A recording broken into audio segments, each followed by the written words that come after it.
Hey, Dad, welcome back. How's everything been? Every been good, busy. Was flying today, so that was good.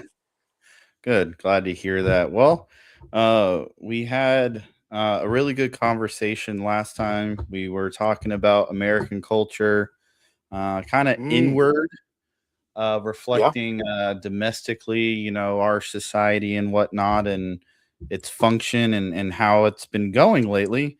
But the topic right now seems to really shift to foreign policy right now. Oh, okay. Yeah. So, as you may have noticed, we've launched into Iran with quite fury, Yeah, I would say. yeah, kind of epic. Yeah. So, the talk of the town and the social squares is the obvious. We got one side who's saying, "Listen, this is a different atmosphere." I mentioned it last week to you. Um, I was like, Trump seems to be really at a fork in the road where he has the opportunity to right the wrongs of the past and keep this on point, get the mission done, knock it out of the park, or sets himself up to pull what every other previous administration has done. And so that's the Mm. arguing point right now, that I've been engaging with, based off of Well, our evidence okay. with Venezuela. Like Venezuela, Hmm. we said no, that's it. Now, to be fair, Venezuela is not Iran, or Iran is not Venezuela. That Thank is a God. much more complicated factor. So, just so everyone can know, Dad here likes to really be finding the videos of the guys with GoPros on the ground, what the locals are talking about. You've been Yeah, doing that with Ukraine and Russia. So tell me, yeah, have you seen anything lately? What's the news on the ground from yeah. what you've seen? Well, it's all translated, and I'm praying all the translations are correct. Sure. And they weren't translated by the BBC, so that's good. Um, because they have really messed up again. But Iran's a big country, so there's different areas going through their things, and it's not simplistic, like the media wants to put it, and that media narrative gets thrown into the social media out. It makes it very simplistic and binary. You're either for or against it. Well, I hate the idea that people are killing people like Russia and Ukraine, Right. and now in Iran and in other places we had a drug interdiction in Ecuador, people killing people. So I'm not happy about that. It doesn't mean I don't understand it. Sure. You can understand. This is where what's lost in dialogue, especially on social media. If you understand something, then you're automatically for it, which is lunacy. You can get some guy's nut job idea. Doesn't mean you're for the execution of that idea. You can just understand it. I see where that person's coming from. Um, and unfortunately, social media doesn't allow us to engage in real dialogue and understand the other position, and that's because the other position is just vomiting nonsense from whatever they get it from. They don't sit back themselves and analyze themselves and use their own brain to say, hey, does this make sense? So, just like our country, the culture in Boston is different than New Orleans versus Phoenix versus Duluth, Minnesota. I mean, we're a large country, and Iran is a Yeah. large country, and it has different ethnicities and cultures and religions and city and country, and so what's going on there is a lot of confusion. People don't know what to expect. They don't know if boots are coming on the ground. They don't know if Marines are coming. They don't know a lot. And I think I hinted this on the previous talk where there seems to be a failure of an actual plan to transition. It appears that way. I'm not privy to anything behind it. closed curtains and doors and the smoky filled rooms, as they say. But there's a Right. lot of confusion in Iran right now. There's the people who are happy and elated that Khomeini is gone, understanding he's killed just in the last couple of months several tens of thousands of people or wounded. Over, however, he's done a lot worse over the last few decades. So they feel that relief, but the question is, what now? Well, Right. it's a disarmed population, so they don't have weapons of their own to go to the police station or to local city, county government, state government, provincial government, and say, "Hey, we're tired of this," and have a good old fashioned revolution. Um, so the ground game is appears to be lacking. Whether that's intentional or not, I don't know. I would like to have seen one. However, if You're speaking but from our end. yeah, from our end, Trump's goal is okay. We've taken the boot off your neck. You got to get up off the floor and go do it. And so I get that. And if we're going to do something like this, yeah, the locals have got to get in the game. But it doesn't appear that they really know what that game looks like because it's a life and death game. And you got to choose wisely. And those choices are different depending where you are in the country.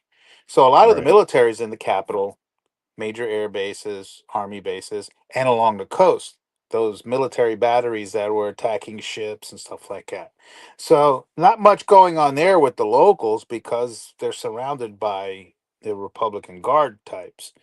But around the country, in the countryside, yeah, there's a lot of people happy. They're out in the streets. They're relaxed now, but the real mechanisms of governing, the levers and gears of government, are mainly in the capitals and the large cities, and that's still a control of the Republican Guard.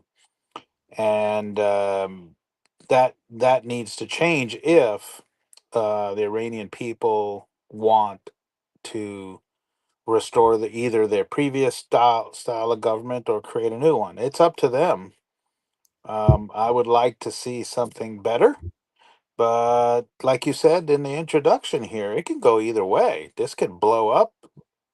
There's no guarantees. Um, it could Well, work.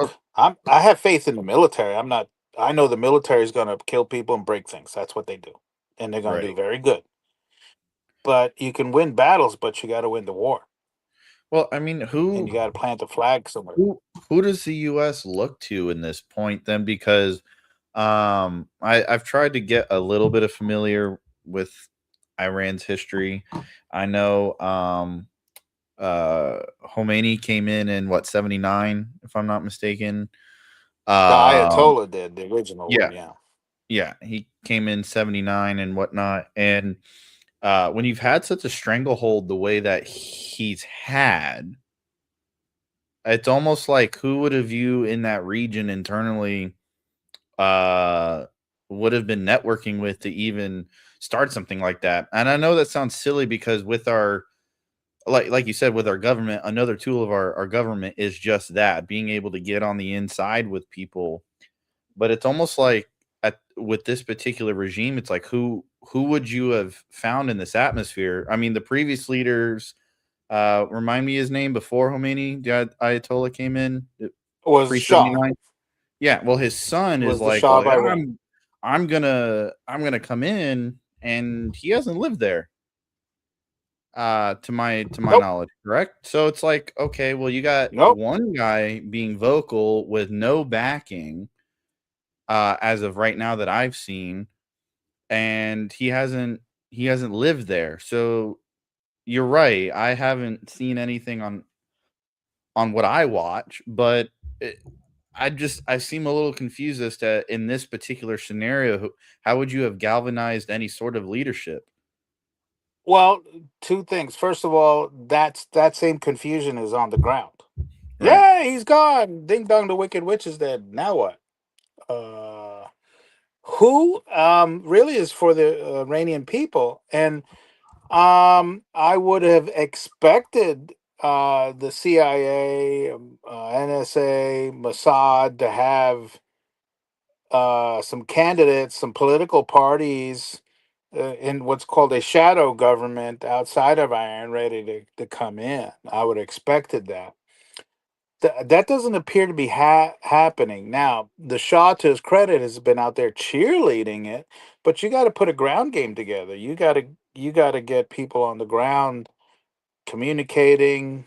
Here's our ideas. Here's the people. Here's what a vision. What we see our country 6 months, 2 years, 5 years from now. Right. I don't see that. They just wanted the Ayatollah gone. Well, great, he's gone, and the second, third in line, uh, is there, and so it's confusion. It's confusing, and I'm not sure what that ground game looks like now.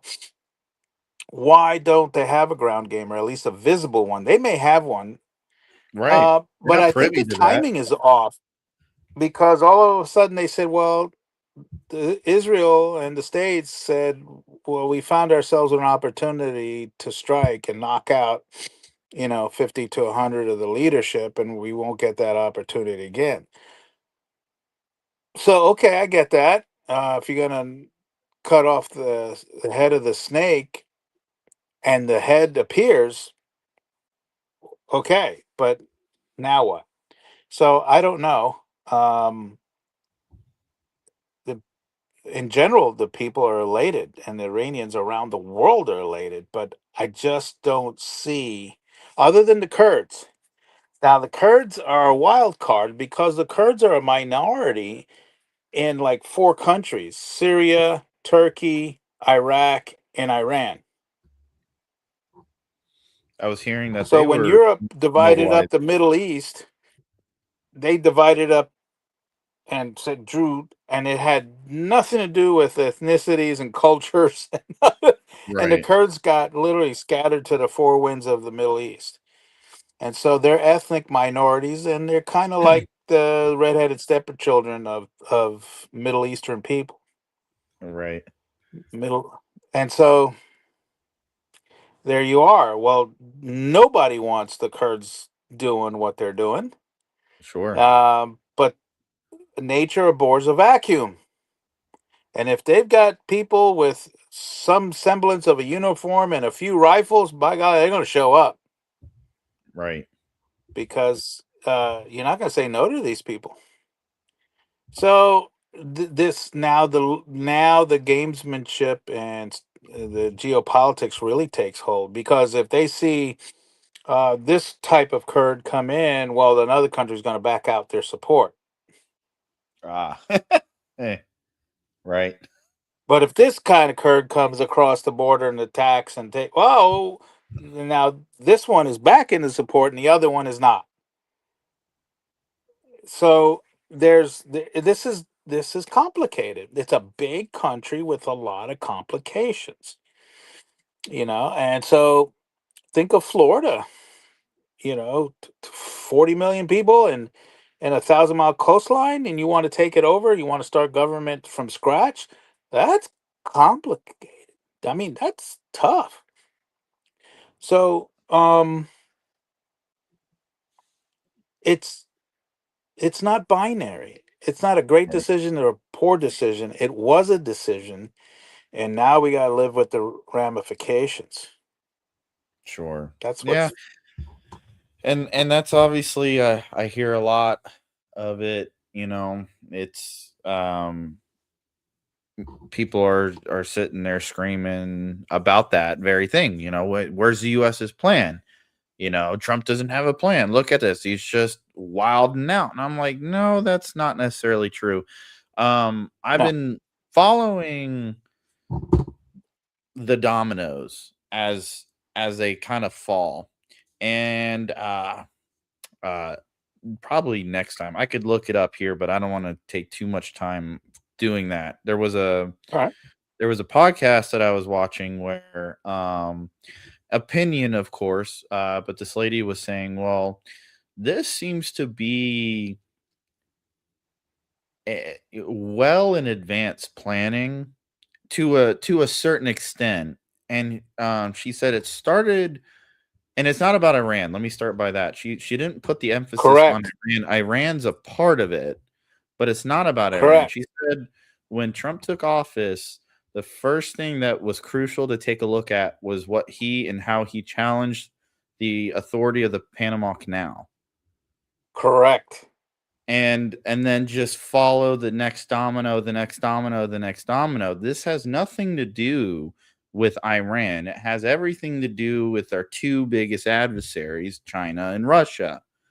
Correct. Um, so, I reflected back on a lot of material with that, and I said, well, yeah, because if you just look behind the curtain on each domino, it's China and or Russia who has a direct or indirect relationship to said event. And I said, okay, this is starting to make sense. Right. Do you feel like that's not being vocalized, or are the people missing that? Uh, Or both? I kind of think both, well, but it is not Iran. It's Iran and China. That's the nugget right there. So anybody saying, "Well, this is about Iran, about oil, about American wants Iranian oil," it's much deeper, much broader than that. It's about um, pulling the legs out of the Chinese. So as you astutely started with Panama, Venezuela, Panama, we cut the Chinese out of the canal. They're gone. The Supreme Court just recently ruled, said, "Yep, we have a treaty with the state. Sorry, China, you're out of here." So that'll has already been started, and the Chinese companies are going to get parted out, and we'll be taking over that on the port authorities. It's also about Venezuela because Venezuela was also supporting China with cheap oil and all that, and giving trading narco and helping the drug trade for Venezuela. So there was definitely a pro quo, which they have records on, and that's why there was arrest warrants for this.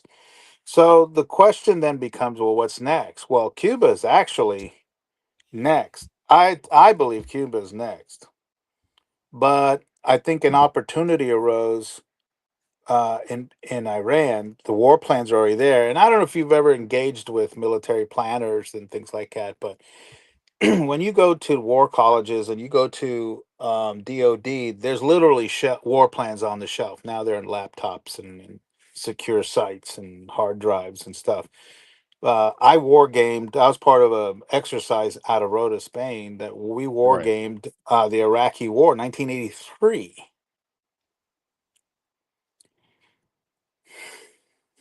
So there's a lot of exercises out there that are forward thinking. So the war plans have pulled out and say, hey, the opportunity showed up.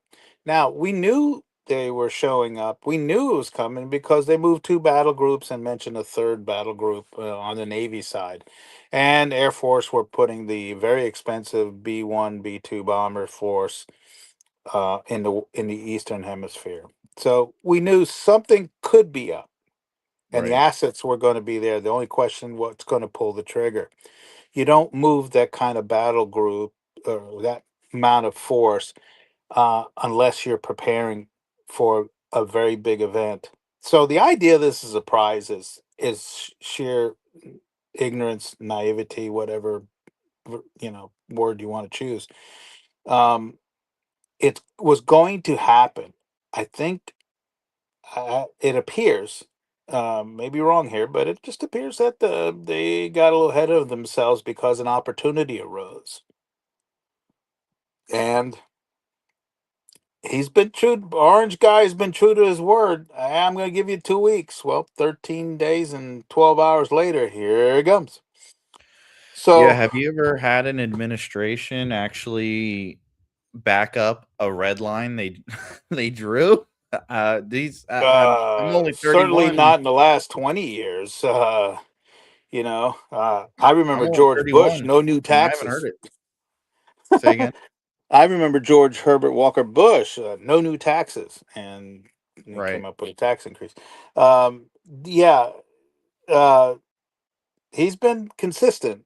Now, you like the policy, dislike the policy, let's debate all that. But at least he's been consistent. Hey, I got something going. I'll give you a break. I got some nice talking going on. Let's talk. Um, but if you look at old videos online and interviews, he's disliked. 1980.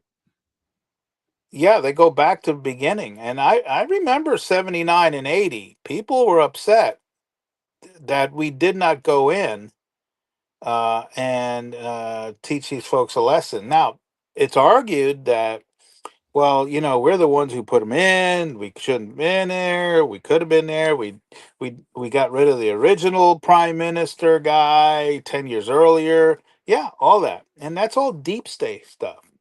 That's all statecraft by the deep state. They've put us into a situation. The English deep state put the Middle East into the situation that they're never haven't recovered for the last 100 years. Right. So, when you make a policy mistake, the reverberations can last a day or it can last a lifetime. And is this one? I don't know. We got to see. But I everything's all about bringing back the soldiers, sailors, airmen, marines back to the Western Hemisphere. You European, you Asians, go kill yourself, do whatever you want to do. As long as we have our trade, we have the things that we can do. We're just going to sit out here in the Western Hemisphere. Well, to do that, you can't live. You can't. America, as the big dog, cannot leave the Middle East with the Republican Guard in charge of Iran. you Right. you we cannot leave the Middle East in that scenario. We have to leave it in some sort of less diabolical situation where they're actively looking to destroy Israel and the United States of America. That needs to be neutered. And if he gets that done, then boom. What are we in the Middle East for? That Exactly. rollback of the military starts to happen unless they come up with another boogeyman, which is what Europeans did with Putin. Right. And Could have had, yeah. it drives me batty dealing with these liberals. I'm gonna keep it nice for that because it's like you just said something key there. Rolling back to the military. Well, a liberal will tell you that we spend too much on our military. We put too much here because us Republicans just want to blah blah blah. And to an extent, they got a point because Rhino Republicans, you have war hawks, and there are Democrat war hawks, but Republicans have been labeled the war hawk party from my perspective since I've been engaged with this stuff politically. So, but you said something key there. It's like, well, why aren't we paying attention to what the potential is down the road? You want us to stop spending so much money on defense. You want us to roll back and not be so entangled. Well, why can't we do what's necessary to untangle that pretzel we've built for the last 50 years and come on back? But All right, that's what drives me nuts, Dad, is because I think we're failing, maybe not so yeah. much at our level, but definitely the next guy up in leadership in our viewpoints. I'm not talking Republican here. I'm just talking about our conservative viewpoint. That just the next guy up in our leadership's not talking like that. Why? That drives me nuts. Uh yeah, it's very weak, and I'll tell you why. It's so ingrained in our system. It's hard to break first principles.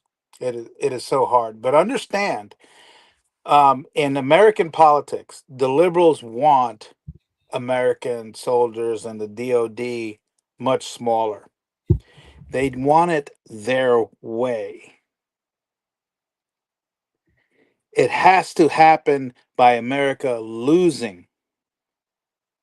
It has to happen that the terms are imposed on us. It has to happen out of weakness.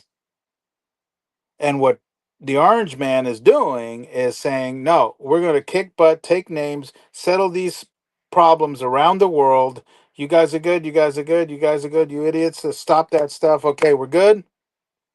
And now he and the Republicans, therefore, by extension, get to say, okay, we're rolling back because we're victorious. The opponents wanted to roll back because we got our butts kicked. Right. The chickens have come home to roost. I heard that incessantly in 9/11. We got what we deserve. We've been fomenting trouble all over the world. Okay, yeah, the United States government is not innocent in any of this stuff. I go back to what I told you. Okay, you don't like what the big dog is doing? Okay, you can not do nothing about that and deal with it, or you can poke that big dog. But sooner or later, the big dog's going to take a bite out of you. And that's the reality that the anti Trumpers don't get. They don't want to get. They don't look at it that way. They don't look at the strategy, the long term strategy. They're very day to day, today, today. They cannot give him a victory in anything. Right. And there's a lot of Democrats now going to their Democrat parties going, hey, how could you not be for this? Or this or that, or other things. He's stopping drugs entering our country. What is the problem? Well, he's shooting boats up. Fishermen. Well, we know they're not fishermen, and any unflagged boat in international waters is by law a pirate. Right. Right. So it's not about making sense. See, you're trying to make sense of people not looking at it about sense. It's about winning their way. They have a worldview that's different from your worldview. I'm not gonna say who's right or wrong. I'm just saying it's different. And so they value things totally different. So when we get punched in the nose, they celebrate. Charlie Kirk died. Yeah. Two people protesting ICE died. They want to celebrate them. I'm sorry, but they celebrated George Floyd. Now, Yeah, whether yeah. like, listen, that was a chaotic situation, but I'm sorry. What part of that man needed celebration? What It, you it wasn't idol? about that. Yeah, but He they did I need don't celebration. They found a victim to right. celebrate and show their political cause. And same thing, they foment trouble, and when somebody gets in trouble or worse, gets killed, and not Stalin, but the other guy, these are useful idiots, Yeah. and people Um. don't want to think. And Yeah. so It's like you're trying to rationalize this.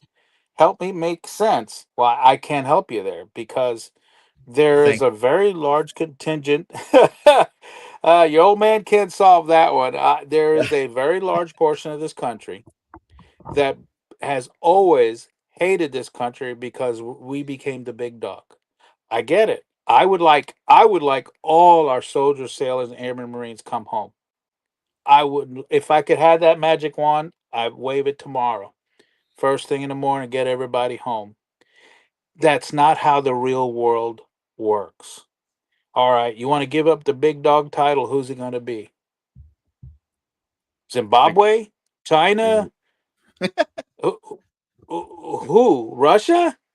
They, they can't, they're not a big dog in their own country.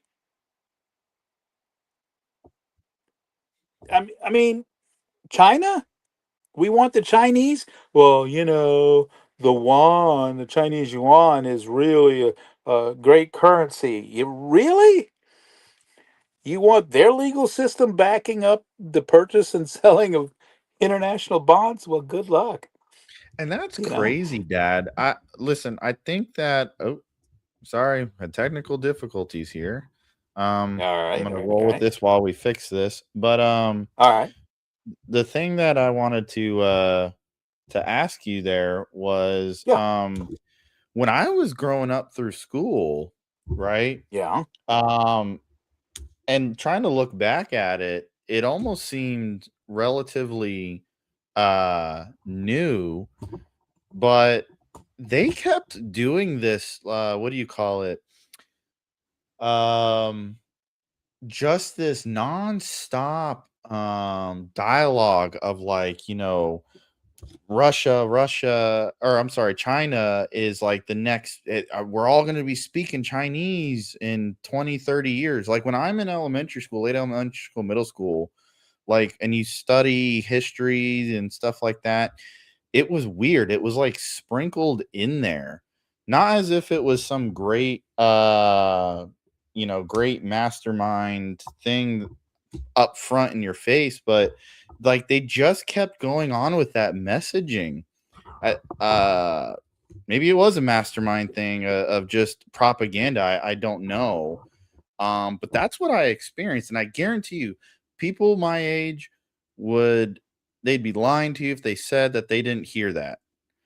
And that's all we kept hearing throughout school as we were growing up. And then I even Yeah. started seeing it like discussed in the political news environment. It's just crazy looking back at that. Yeah. We were supposed to bring the Chinese into the first world by by sending our jobs to them and expecting the Communist Party to collapse through capitalism. And they just became communist mob bosses. That's all they are, is mob bosses. There's no different from Chairman Ping from Tony Soprano. There's no difference here. Um, and so what had happened then is two major events happened. Right. First, they got most favorite trade um, status, which allowed them into all these mechanisms and trade stuff for getting them access to capital and the banking systems for transactions, because that was a huge part they didn't have access to.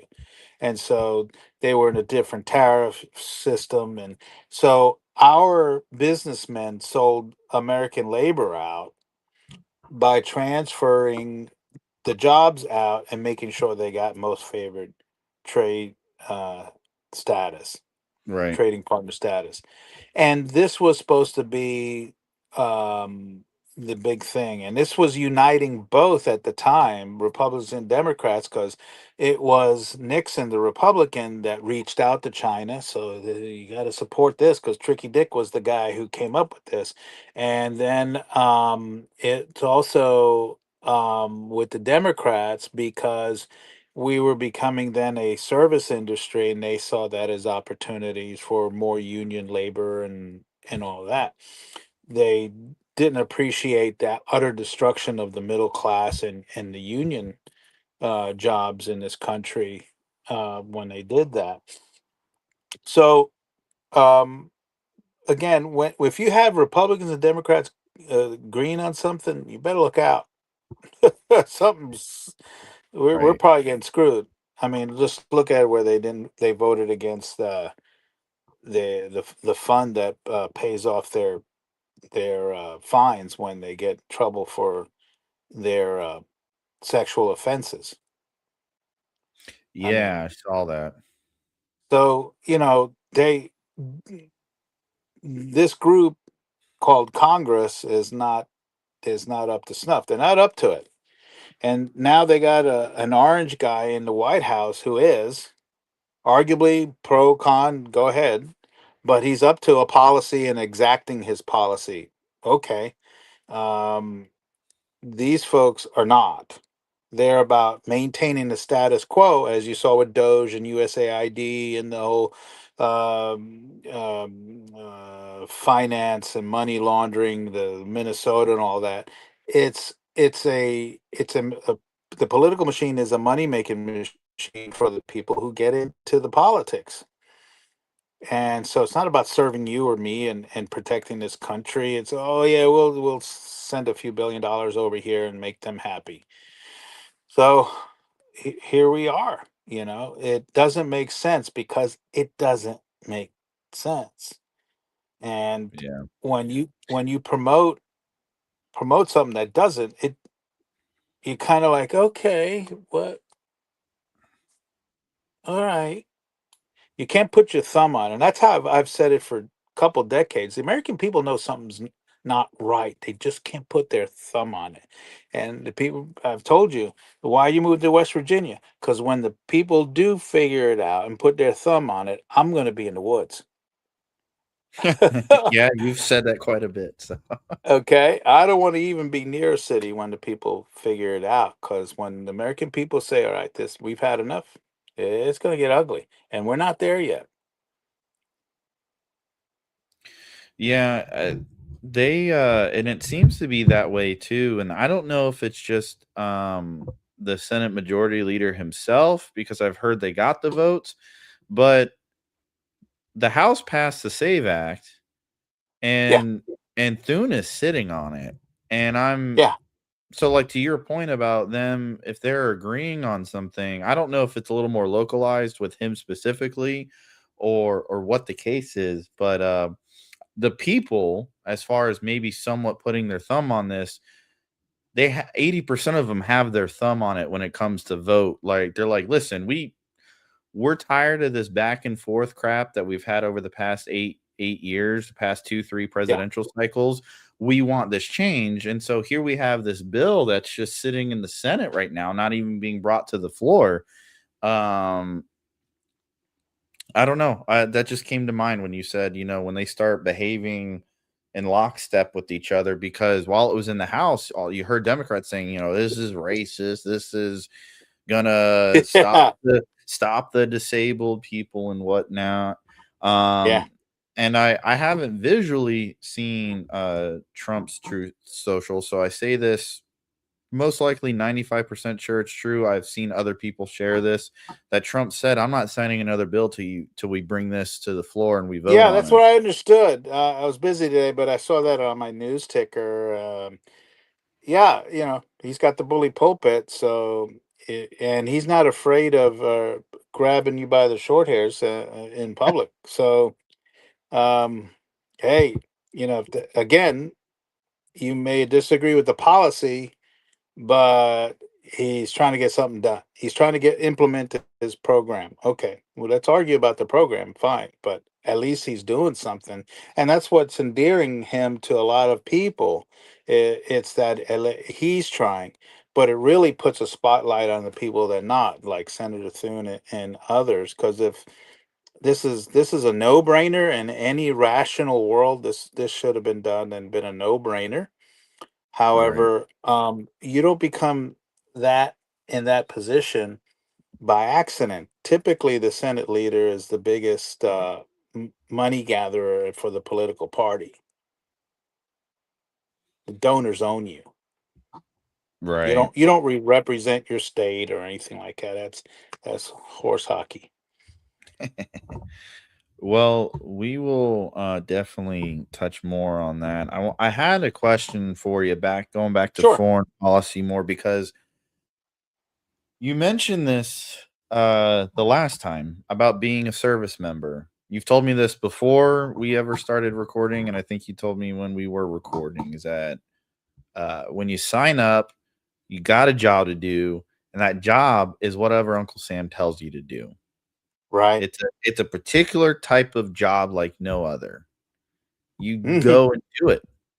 And so a lot of what I've been hearing lately with the arguing points right now is, and I want to say this, hopefully people listening will understand where I'm coming from, because just so as a reminder, I served, dad, you served. Um we sign up and I think everyone in the service most of the time understands what we did sign up for, what that entails. And Yeah. the thing that kind of bothers me a little bit is is people not in the service, and I get where their heart is. I really do, because they don't, like you just said, if we can bring everyone back, if we can stop the killing, I agree with that. You agree with that. A lot of people Yeah, agree with that. But yeah. again, this is not how the real world functions. Oh, So there, when I hear people outside the service, they just keep wanting to just say, but our service members are, they don't want to do this, or they shouldn't be in this position. And it's like, one, that's not helping. And two, that's aggravating no. because they do know what they want. A funny story, I was actually talking to a friend of mine. I got to get a hold of some of the Patriot guys. So, just for everyone knows, I worked on the Patriot system that you are hearing in the news right now. Yeah. I personally never saw a live fire. Now, two things have crossed my mind in my service with that statement. One, I feel slightly bummed because you train all the time for that live fire, and never saw my systems go. Never So that, fired in anger. yeah. So, but the other side is, by the grace of God, I never had to be put in that position. Amen. That's right. So I was talking to a friend of mine. He's infantry. They're not being utilized right now. But I was like, hey man, just out of curiosity, what are you guys thinking? I'm sitting here on the social medias trying to defend you guys, but I haven't even spoken to anyone yet. Like, what are your thoughts on this? It's a good And question. he's like, dude, we're all waiting for the call, man. We want to Yeah, go. they're ready. Like, exactly. And We're locked and loaded. again, are there people who are like, listen, like, I don't want to go for some stupid nonsense? Because I feel like they have some valid points to that. I think there's a lot of stupidity that's going on policy wise in the Middle East now, and even when I was Yeah. over there. But Yeah. to kind of get your thought on this, I just speaking with him and then hearing a couple of his friends come chime in, and they're like, "Yeah, we're lock ready. We want to go. We want to go do our job now."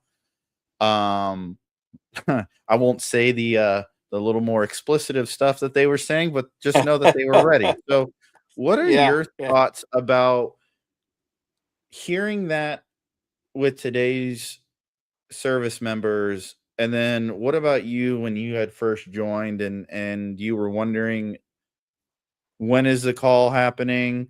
And then when you finally got calls, what was your mindset as a service member? Wow. Um, there's nothing more exciting for a 20-year-old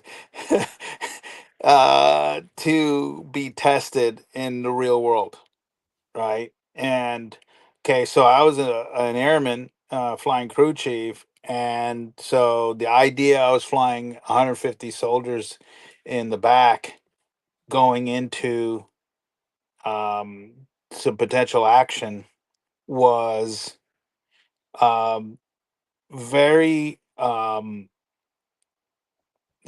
trying to think of the right word. It awakens you to the world. It awakens you to reality. This is no joke. Okay, we could argue policy, but once the old man in the White House says you're going, then all the focus is about doing your job, getting bombs on a target, getting personnel on a target, and letting them execute as an airman. My job was to get soldiers and Marines into an area where they can make the enemy die for their country. So the seriousness was hyper elevated. And of course, you're being tested. Can I do the job? I want to do the job right.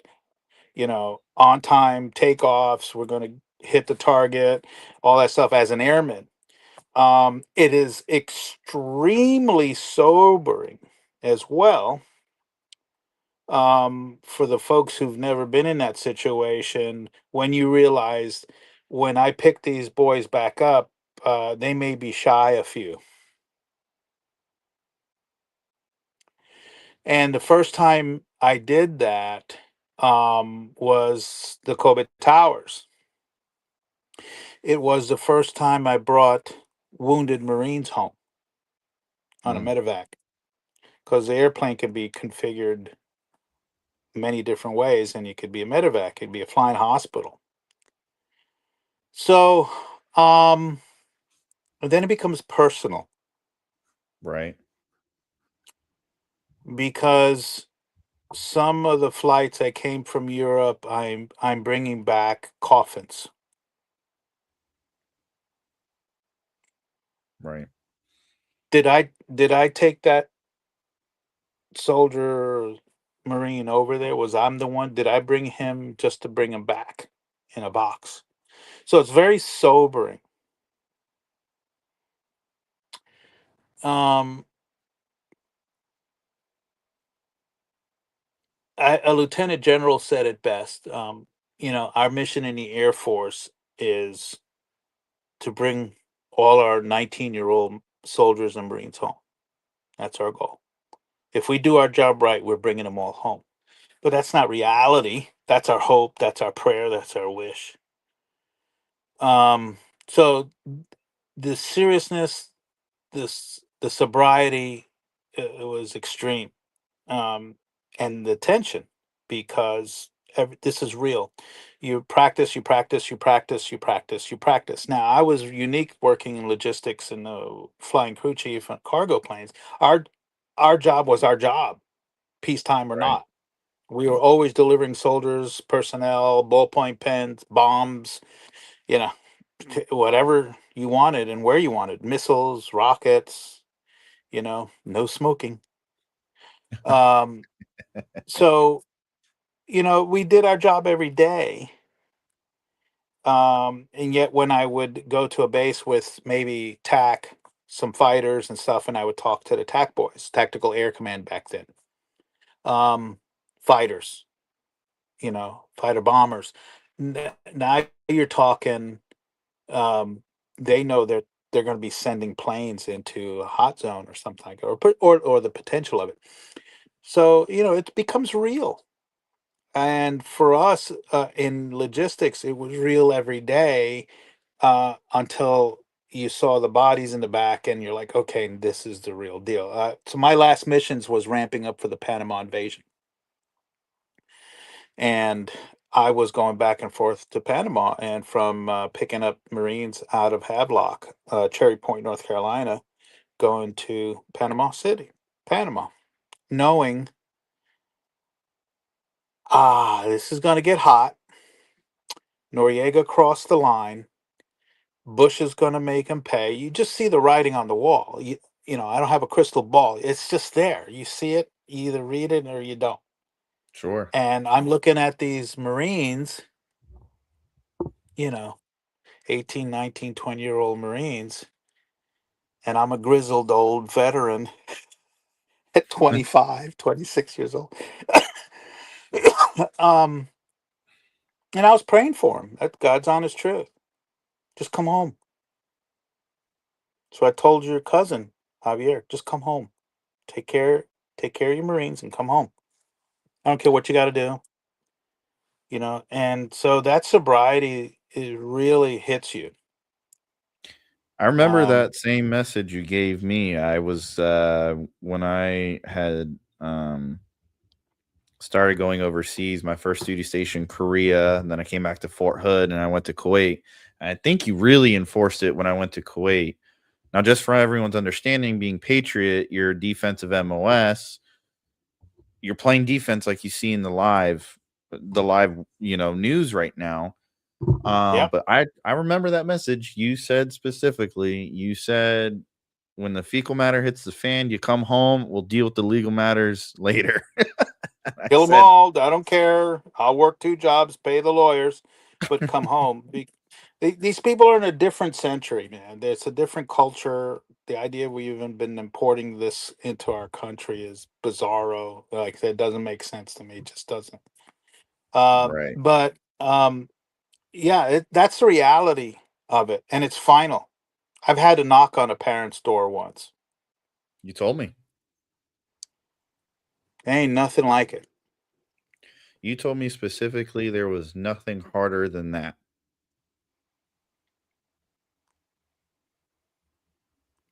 Nope.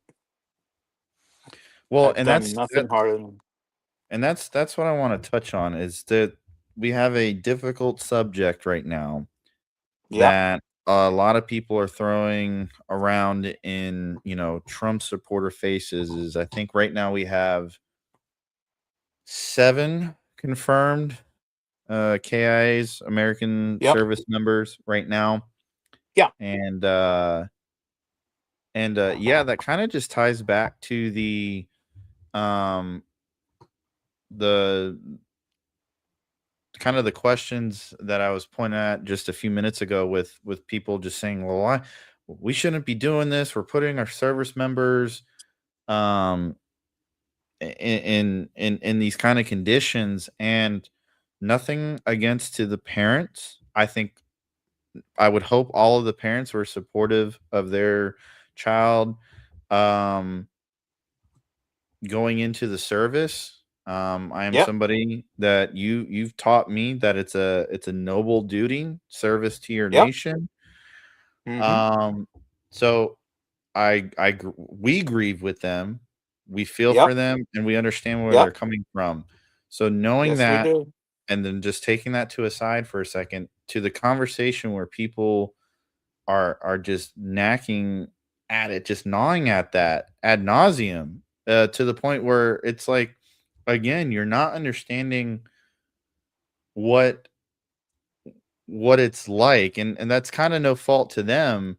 But my friends were saying it. We want to go. We want to go over there. I just told Well, you guys a few minutes ago. I wanted to see life. I wanted to see the fruits of my labor. That sometimes I work 20, yeah. 30 hours for just training exercises. Yeah. And as a And father, that's the last thing I wanted you to see, right? of course, but here's what I'm hoping to get maybe with that. That's Yeah. exactly where I wanted to lead, Dad. Yeah. Is not all parents are the same and everyone would No. grieve differently. But knowing what you would have told me, all the things that you've instructed me when I went to basic, when I left to Korea, when I left to Kuwait, knowing all that, would you have been what's the correct way to ask this question? Would you have been, I guess, maybe going blitzkrieg bananas, wagging your finger, screaming and hollering as to why I was over there or doing any particular task? I'm just trying to understand of where maybe, and I know that's hard because you thankfully were never put in that position with me going into the service there, but you gave me instructions, and I'm hoping to see if you would have said or feel like you would have said the same things if that scenario would have happened. If Do you get where I'm getting at with this? Yeah. So it's a tremendous dichotomy. Okay. So we practice for war and we want to show our mettle and that we can do the job that the taxpayer paid us to do. But it's serious business. There's no take backsies. There's no spawn, respawn, restart, reboot. Right. Right. This is real life. So there's that reality, and the reality is that I am so proud of you and your brothers when they served. Julio's Gulf War. Manny Navy, Javier Marines, you in the Army, and but you want it to make sense. And so I'm looking at 10, 20, 30 years down the road. I'm not looking at tomorrow. So the war is going to be fought. Right. The question is it on our time and our terms or theirs? They're Okay? not distinguishing This that right now. war it this war is coming and has been coming for a long time. Okay? And it's going to come here to it's already starting here in America. It's hitting the streets. This war of the clash of these two civilizations is happening. It's happened in several countries in Europe, and it's happening now here. Um, so it's coming. And so the question is, when do we fight it and how do we fight it? Well, um, the sooner the better. Let's get it over with. This was an old Thomas Paine who wrote Common Sense, a Revolutionary War. If war comes, let it be now, so that my children may be free. Sure. Okay. So, but now I got the gray hair, right? Mine are spawning. Mine are spawning. Don't worry.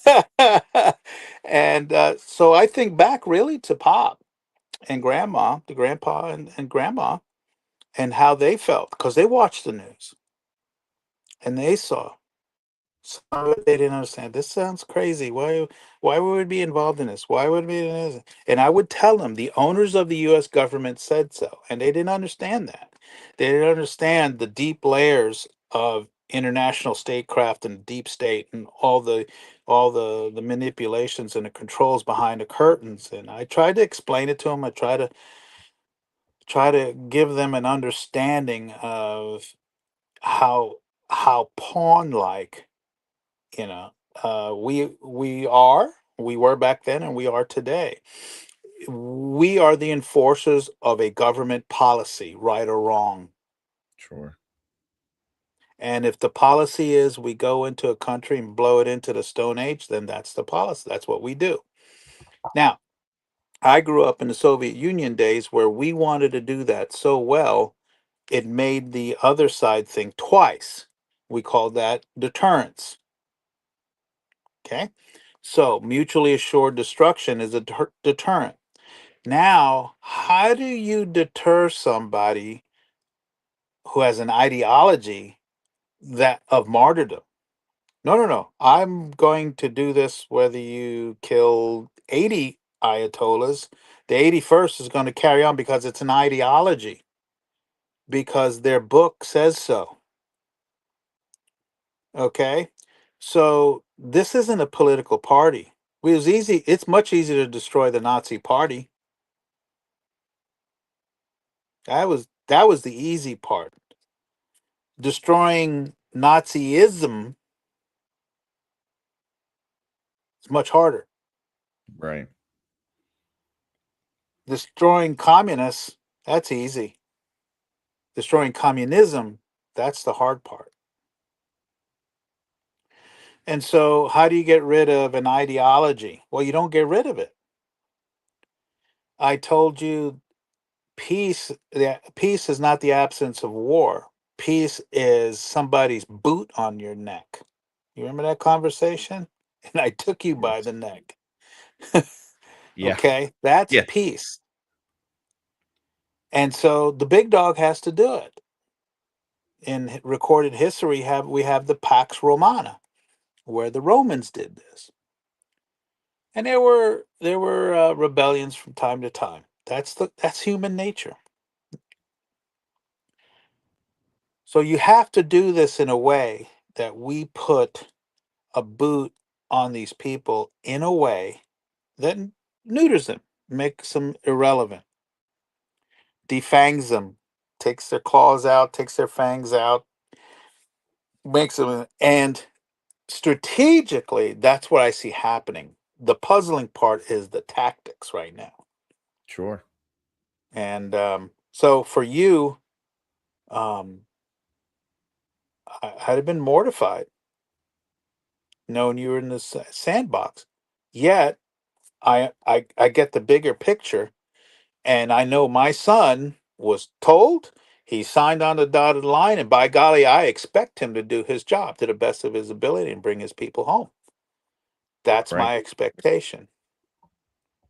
And the only caveat was that's what I would expect of the commander as well. So, and we've had these talks when you were in ROTC with you and your brother. You've got to first learn to follow. Great fellowship grows from great leadership. And when you have great leaders, the followers arrive. and you hope that leader is not going off a cliff, Right. right? You're hoping that leader takes you someplace. Well, the world's complicated. So where our leader is taking us right now is someplace 5, 10, 15 years down the road where we're going to be potentially better for it. There's no promise here. Those 7 so far that have passed away, I you know, I don't know. The prayer is this gets resolved, and for decades to come their lives would not have been lost in vain. They would have bought a peace, and we can bring our soldiers, sailors, airmen, marines home from the vast places that they're at right now. But where they're physically located and where they're ideologically located is critical. And this is that abscess that started as a little pain in your tooth, and now it's this big abscess, and now you got to do surgery and you got to yank it out because you didn't take care of it when you should have. And that's what Iran is. Well, we weren't great, perfect either. No, we weren't. You judge that based on the times of that time. And they've been killing our soldiers, sailor, airmen, marines for 47 years. And it should have been fixed 46 years ago, and we failed at it. We wouldn't be having this conversation had we had put the remedy. If war comes, be it now. Because I'm Right. here to tell you, this is going to get ugly, and it's going to get uglier later. And it's not my take from it. This is what the Arabs told me. This is what the Arabs are telling Europeans. You lunatics are importing your own problems. You know, why does the UAE not allow these Islamists running around? Uh-uh. Saudi Arabia, they let them run Heck, around all other places around the world, but not in heck, their house. Poland said no. What people fail to understand is the whole reason Japan's prime minister, the whole reason she's in, is because that particular population grew to 3%, and they said, nope, that's enough. They were already getting the stupid case of the stupids, and at 3%. Yeah, and they said, And nope, we're so, done. And she's no, we're more, done with you. yeah, she's more heavy on immigration than I think Trump is. She's like, nope, we're not doing Oh this. yeah, no, you go. No, forced deportations. Everybody go. Everybody go. And we're headed down that road. England's lost. You know, France, Germany, Oh my gosh. Denmark. Did you see the news about Spain going, well, you're not going to use our base, you're not going to utilize your bases on our land if you're going to be doing this to in the Middle East. First off, Yeah, try and stop us. And number 2, now I know you're an enemy. yeah, That's my look at it. You're an enemy. I'm sorry. yeah, yeah. You're and so when the bugle sounds, you got to look to the left and right and see who's with you. So I Spain told went.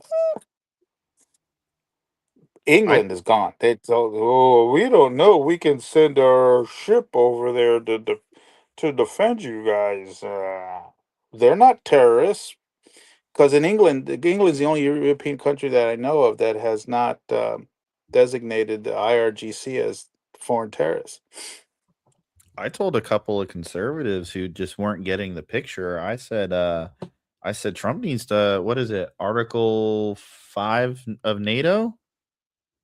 I said do that and see who's on our team, and that'll tell you plain as simple. Yeah, yeah. That when that happened to Turkey, that it's the put up or shut up. Yeah, and that's the power of the bully pulpit. all politics are local, so there's a lot to this.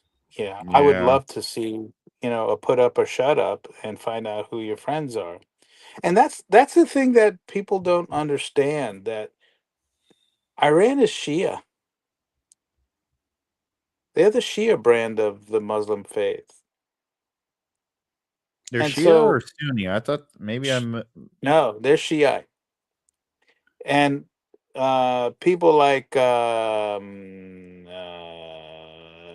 Afghanistan and a couple others around them, but they're Sunni. So there's that whole internal thing of fight within them. And so this is why Israel struck Hezbollah in Lebanon, is to tie that group up. They don't want them coming to Iran to defend the IRGC. So all that is, you in the army, you got to fix the enemy. And so you got to post people to, in certain positions to force the enemy to post people in a certain position. You're sure. fixing the battlefield, right? So, that's that's all that is. And thankfully, Lebanon stepped up and said, "Okay, you're all foreign terrorists, and we're going to hunt you down and kick you out of the country." Now, whether they do it or not, I don't know, but at least they're publicly saying it, which is a Right. huge step for that little country, a country that was destroyed by allowing this little population of religious zealots create a theocracy. I remember Right. flying into Beirut, and you can see the red tracers from the Christian side and the Muslim side. Yeah. Yeah, yeah, and it was all fun and games, and delivering Domino's pizza and White Castles to the Marines until the nut jobs ran into the Kobe Towers and blew it up. Oh my. So again, we're quite sobering. Real world. Yeah. Well, yeah, it's just a well, first off, it's a mess right now. And two, I just think that the biggest thing right now is just the messaging. The messaging Yeah. could be so much better. Would it solve all the bickering? It won't, because liberals No. are gonna be No. liberals. But at least it would stop. There's a lot of infighting within the conservative base right now, Hmm. about this, and I seem to hear a lot of it dealing with just the lack of communication. So hopefully that gets better. Don't know if it's confirmed. I literally saw two posts about it before we got on this evening, that there was another bombing raid in Iran, and the Ayatollah's son might be dead. That's alleged as of this. I know he Uh, was wounded. yeah, I don't know, but I mean, maybe the strategy is when you finally pick your 200th leader, you'll give up. I don't. I don't know if it's Yeah. that at that point. This is the challenge of fighting ideologues. You know, they're they're always going to they've always been this way. Right. And then when they get in charge, they go lunaticville, right? They go lunacyville, and oh, this is what we're going to do. We're going to kill our women for not wearing a burqa, and going out alone, going to the candy store without your chaperone. Well, we're going to shoot you in the village. This stuff. There's there's what 1,300 year history. This is Mhm. who they are.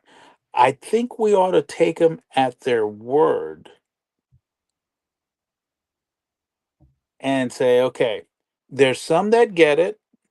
UAE, Bahrain, some of the Saudis, some of the Lebanese, some of these groups at Morocco. Hey, yeah, we're not into it. Okay.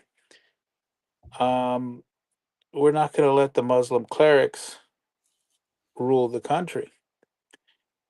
And it's a theocracy. And so when the theocratic book says, yeah, kill the infidel, okay, we're going to kill the infidel. Right. So nobody should be surprised, but we are, because our wonderful education system doesn't teach that for the last 1,300 years. These are the people that have been this way for 1,300 years. Europe fought these people and kicked them out for a reason. And Spain let them in without firing a shot after fighting several hundred years to kick them out. Yeah. Yeah, a lunacy, and it doesn't make sense. It doesn't make Yeah, so sense at all. the old saying is you're looking east for a sunset. You're trying to rationalize the irrational. It's it's tough, and you want to make sense of it, and it's good that you want to make sense of it. Yeah, I know. Uh that's that's a little tough there, kiddo. That's what. Well, I do appreciate you taking the time again to come and Sure. talk about that. I love it. It's yeah, this has been really fun right now. Um, I have some ideas, some things I want to talk to you about next time. Well, I know the new cycle right now is foreign policy, so it just seemed more it seemed to have made more sense to just talk about that, but I got some Well, interesting things that I'm looking into right now that I want to talk all to you about right. next Just time. yeah, just put them down on paper and call me up, and I'll wax eloquently. I'll give you my 2 cents worth for yeah. We'll see where it Well, goes. I Appreciate you will asking. yeah, no problem. And I will say this to anyone watching, we do support our military, and our hearts go out to those who have lost their lives in this Breaks our endeavor, heart. and the prayer is that it will not be in vain. So, God, yeah. keep the American spirit alive. It is there no matter how much Mhm. they tell you that it's not. Um, and I think we'll pull through. So, anything else before we take off, Dad? No, appreciate your questions. They're thoughtful. You're trying to make your understanding of the world, and it's tough. I had these questions back in the 70s, 60s, 70s, 80s. You know, help me. What is this? And it's the way of the world. So I'll do my best to help you out anytime you got a question. Don't know if I'm right or wrong, but I definitely have an opinion. Yeah, so we all do. But all right, well, you have a good night, and everybody, make sure you like, subscribe. Please reach out to your parents, like I mentioned last time. Ask Yep. them. Dad's here mentioning what he was doing in the service and relating to foreign policy and whatnot. And we're kind of tying this together. So if you have those questions, please let us know. And then if I see a few pop up, maybe next session we get together, we'll answer those. All right. Yeah, yeah. I'll be if you don't have an old man to ask, I'll be the old fart for you. All right, Dad. Well, you take care and have a good night. All right. God bless. Have a great one.